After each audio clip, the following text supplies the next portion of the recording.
the strength has come through for the S&P. Yesterday, it was the semiconductors, it was the tech space, it was Nvidia lifting the index. And by the way, for the context, and this chart shows it, the best back-to-back rally for the S&P in about 2 months. Well, the earnings story continued to propel the momentum. That's the picture when it comes to the upside, and the futures are pointing to further gains today. Meanwhile, let's flip the board and have a look at what's been happening at Tesla, because the earnings were not good.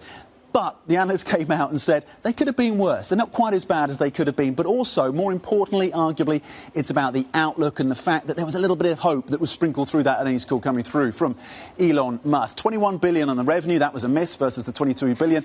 EPS as well, also a miss, and a pretty sizable one at that, 45 cents versus the 52 cents. But again, the reason that after hours Tesla moved higher, and we'll see that chart shortly, is because of the views and the detail around these cheaper cars and the time frame being pulled forward. There's all sorts of questions around how they implement this and how they get this out to customers. Again, the cost cutting has come through, the challenge from the Chinese automakers, but that gained a grain of hope, certainly for investors. They jumped on that comment. Tesla then gaining after hours 13.3%. Let's flip the board and have a look at Texas Instruments as well. This has a touch point on so many different parts of the US economy, the industry, auto, space, and they are seeing a drawdown in inventories and they're seeing a turnaround, and they're coming through with a stronger guidance, stronger outlook from Texas Instruments. That read through into the Asian markets. It's likely to percolate through into the European markets as well. So the uplift there coming through from Texas Instruments that's been under pressure, a turnaround then in some of those lower end chips, and that stock rallied on the back of that.